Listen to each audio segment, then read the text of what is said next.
नमस्कार। सुबह की खबरों में स्वागत है आपका। वो खबरें जिसे आपको सुबह ही देख लेना चाहिए। कानपुर में भीषण सड़क हादसा, बस लोडर की भिड़ंत में 17 यात्रियों की मौत, कई घायल। प्रधानमंत्री से मुलाकात के बाद सीएम उद्धव ठाकरे ने क्या कुछ कहा? कोरोना वैक्सीन पर लगेगी 5% जीएसटी, निजी अस्पतालों के लिए रेट तय, सबसे महंगी कोवैक्सीन। रामायण पर बन रही फिल्म में सीता बनेंगी करीना कपूर, इतने करोड़ की फीस। और फ्रांस के राष्ट्रपति इमैनुअल मैक्रों को शख्स ने सरेआम मारा तमाचा, हिरासत में 2 लोग।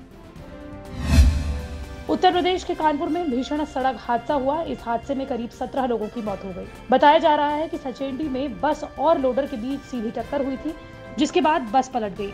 हादसे को लेकर आईजी मोहित अग्रवाल ने बताया कि बस और ऑटो के बीच हुई भिड़ंत में 17 लोगों की मौत हो गई। हैरट अस्पताल में 4 लोगों का इलाज चल रहा है। बस लखनऊ से दिल्ली जा रही थी।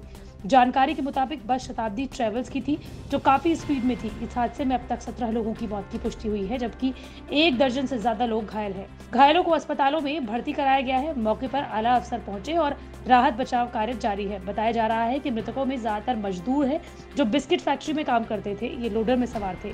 इस घटना पर सीएम योगी आदित्यनाथ ने गहरा दुख जताया। उन्होंने मृतकों के परिजनों को 2-2 लाख रुपए की मदद राशि देने का ऐलान किया है। इधर प्रधानमंत्री नरेंद्र मोदी की ओर से भी सहायता राशि दी जाएगी। पीएम एनआरएफ से मृतकों के परिजनों को 2-2 लाख और घायलों को 50,000 की सहायता राशि प्रदान की जाएगी।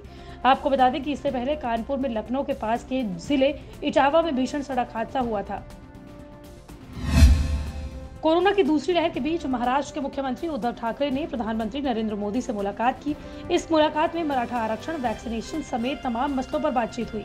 बैठक के बाद सीएम उद्धव ठाकरे ने कहा कि राजनीतिक तौर पर तो हम उनके साथ नहीं हैं, लेकिन इसका मतलब ये नहीं है कि हमारा संबंध टूट गया। ये कोई गलत बात नहीं है। मैं कोई नवाज शरीफ से मिलने नहीं आया था। अगर मैं उनसे व्यक्तिगत तौर पर मिलता हूँ तो ये गलत क्या है?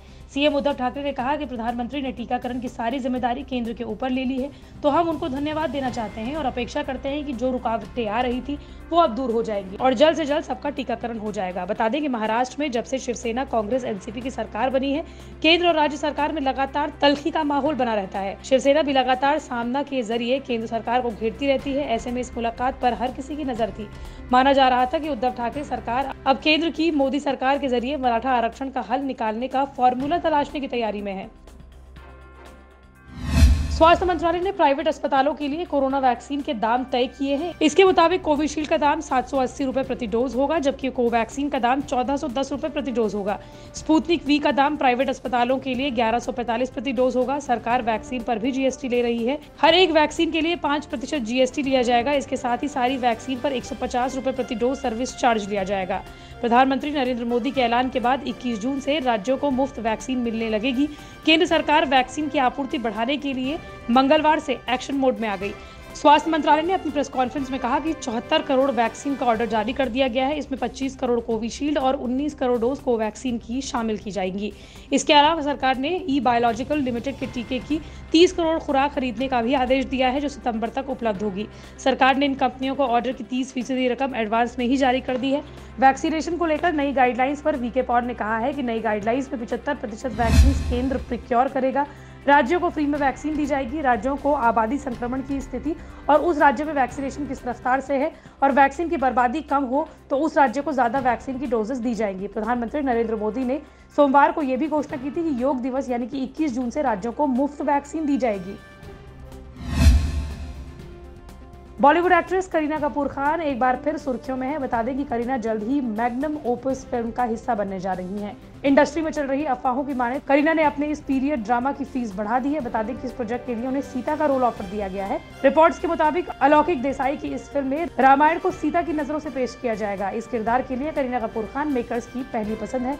करीना को उनके रोल के लिए 6 से 8 करोड़ की फीस तय की गई थी। हालांकि अचानक से बेबो ने अपना मन बदलते हुए फिल्म के लिए 12 करोड़ की मांग की है। ये इसलिए क्योंकि इस पूरे प्रोसेस मेकिंग में फिल्म से लेकर फिल्म की शूटिंग तक में 8 से 10 महीने लगेंगे। करीना के पास वीरे दी वेडिंग 2 और हंसल मेहता की एक फिल्म है। इन दोनों प्रोजेक्ट्स के बाद करीना कपूर इस पीरियड ड्रामा फिल्म पर फोकस करेंगी। जैसे ही करीना के सीता रोल वाली खबरें मीडिया में आई तो नेटिजन का मिक्स्ड रिएक्शन देखने को मिला। कोई इस खबर से बहुत खुश है तो कई ने करीना को इस किरदार के लिए ट्रोल भी किया। फ्रांस के राष्ट्रपति इमैनुअल मैक्रों को दक्षिण पूर्वी फ्रांस की यात्रा के दौरान एक शख्स ने सरेआम तमाचा जड़ दिया। न्यूज एजेंसी एएफपी के मुताबिक इस मामले में 2 लोगों को हिरासत में लिया गया है। पकड़े गए लोगों से पूछताछ जारी है। बताया जा रहा है कि यह घटना उस वक्त हुई जब मैक्रो दक्षिण पूर्वी फ्रांस के ड्रोम क्षेत्र के दौरे पर थे। यहाँ वो रेस्टोरेंट और छात्रों से मिले ताकि ये बात की जा सके कि कैसे कोरोना महामारी के बाद जीवन सामान्य हो रहा है। वायरल वीडियो में मैक्रो सफेद रंग की शर्ट में सामने खड़ी लोगों की भीड़ की तरफ जाते हुए देखे जा रहे हैं। इस बीच तमाचा जड़ने वाले शख्स ये बोलते हुए सुना जा रहा है कि डाउन विद मैक्रोनिया। इस घटना के बाद सिक्योरिटी गार्ड्स ने आरोपी को मौके पर ही धर दबोचा। हाल ही में फ्रांसीसी सेना को सेवा देने वाले एक गुट ने राष्ट्रपति इमैनुअल मैक्रों को इस्लाम को लेकर हिदायत दी थी। इस गुट का कहना था कि इस्लाम धर्म को रियायत देने की वजह से फ्रांस का अस्तित्व दांव पर लग चुका है।